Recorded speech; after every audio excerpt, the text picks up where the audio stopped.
Did any one of you, General Marbil, General Torre, meron ba kayong hawak na ICC warrant of arrest at the time of his arrest?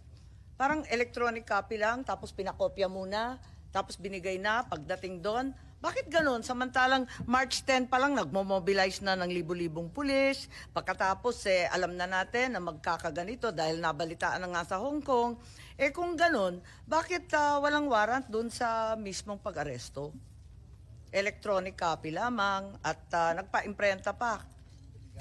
Ba't nagkaganon? May I differ on the wisdom of the SOJ to explain on the legality of the electronic copy of the warrant, ma'am? Hindi naman tinatanong yung legality. Okay lang yun. Ang tinatanong ko, bakit parang unprepared kayo samantalang prepared na si General Marbil? Madam Chair, I just want to make clear na ang kabaho po ng police is really to assist po yung PCTC natin. Yun po yung and what we have is tama po yung sinasabing order ng diffusion. So ito po yung nangyari. We rely po dun sa PCTC, dun sa lahat ng mga documents that they did nagagamitin po dun sa effect ng arrest. Ito po yung ginawa po ng again, uulitin ko. Dapat yung PCTC nagdala ng warrant. Eh, ba't nga ba kayo walang warrant? It was stated ipapadala po through diplomatic channels eh. Naka-state po yun eh. So, dapat diplomatic channel. Nangyari ba yon? Kung diplomatic channel yung DFA, ano ba nangyari sa warrant na yan? Sa dinami-dami ng handa ninyo, sa libo-libong pulis at sundalo na kinalampag, wala bang nag-isip na kinakailangan dalhin yung warrant? Your Honor, if I may, wala po kaming information o wala kaming natanggap at all. Eh kayo naman sa PCTC, wala rin kayong natanggap? We requested for a copy of the warrant and we got it the next day.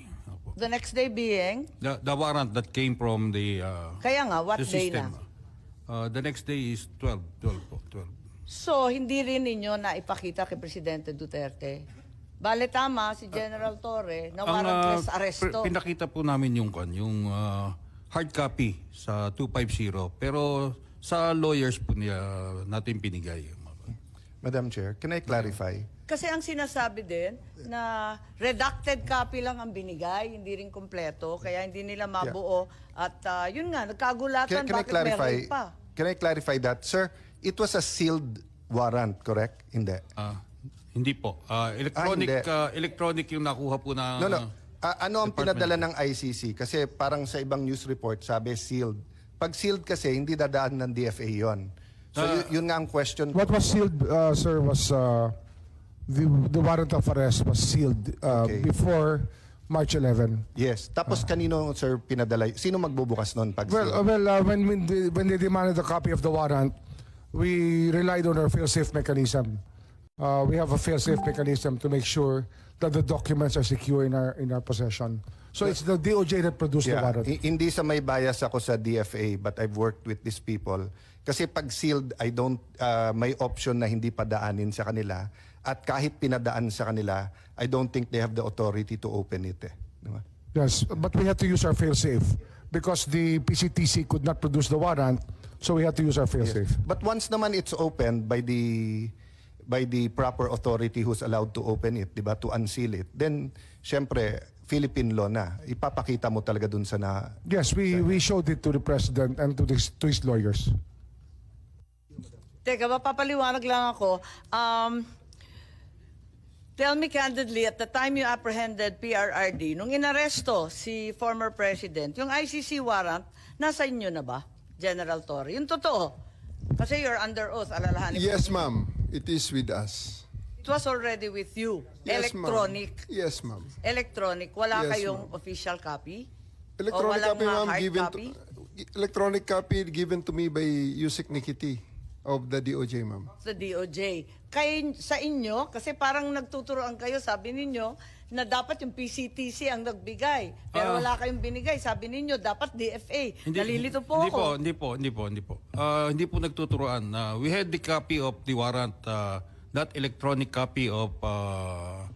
Dinami-dami Yusek nang nag-aresto kay P. Presidente. Walang nag-isip na kinakailangan bigyan ng kopya na hard copy, opisyal, at talagang... Binigyan po namin sa Saan? Saan at 250 kailan? po, binigyan po namin. nung ma-print na po yung hard copy. Saan yun? Sa 250 po. Sa Villamor? Meron po, meron. Ano yung 250 po? Sa Villamor po, Villamor. Binigyan po siya ng kopya, hard copy po.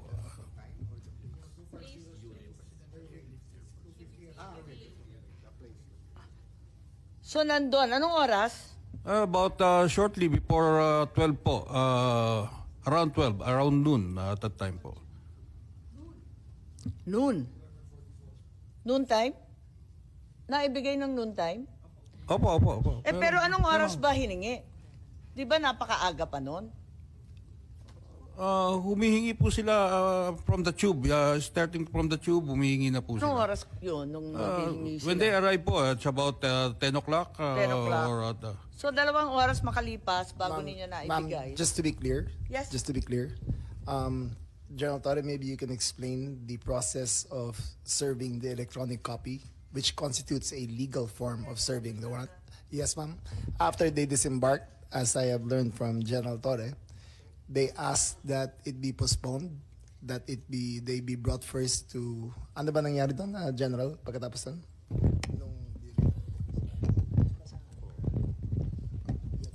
They only disembarked when the electronic copy was produced and given to them. So, kaya sila lumabas.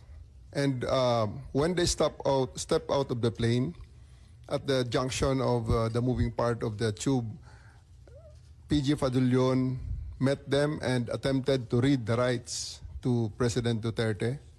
And all of them said, pwede ba mamaya na yan at pa-diffuse muna natin ang tension. Doon na lang sa 250th Airlift Wing. So we acceded to that request. We arrived at the 250th Airlift Wing. They were given refreshments. They were allowed to